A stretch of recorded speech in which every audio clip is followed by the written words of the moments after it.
and gentlemen, Stanley Myron Handelman.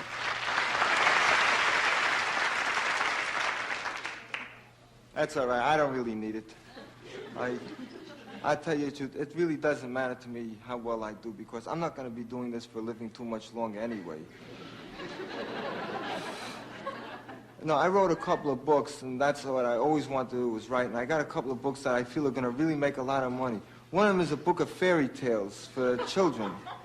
And, you know, there's a lot of books like that around, fairy tales, but they're all based on fantasy. And it's very harmful for the children because they don't know how to deal with reality when they grow up.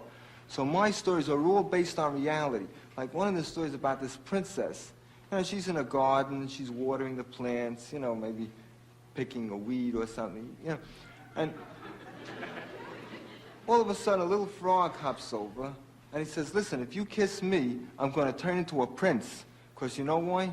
I was always a prince. But a wicked witch enchanted me, and she turned me into a frog. So she picks up the frog, and she kisses the frog, and then nothing happens.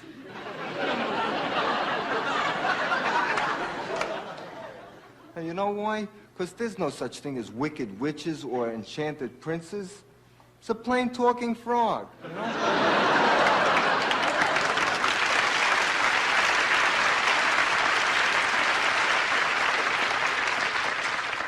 That's nothing, that's just a light work. I wrote a much more serious thing, sort of a philosophical work. It's called A Physical or Metaphysical Witch. See, it's like the title is a question, then you have to read the book to find out. And in the book, I explain that the true nature of reality isn't revealed to us through our senses, but rather through something much more deeper than that, or more basic, our very soul. And then it goes on to tell you how to get girls. You know, I'll tell you the truth, that years ago, I couldn't have written a book like this, because I had a lot of trouble getting girls myself. Well, you'd be surprised, you know, you can't tell them. I was always ashamed to ask a girl out because I figured if she turns me down, I feel very humiliated, you know. So I hit on a good idea.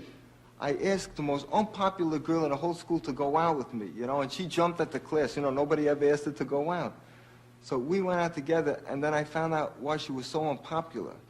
She used to carry around in a handbag a little pen that shot out tear gas. I said, why do you carry around a thing like that for? So she said, in case anybody tried to get fresh with her. I said, are you kidding? Who's going to get fresh with you? The next thing I couldn't see.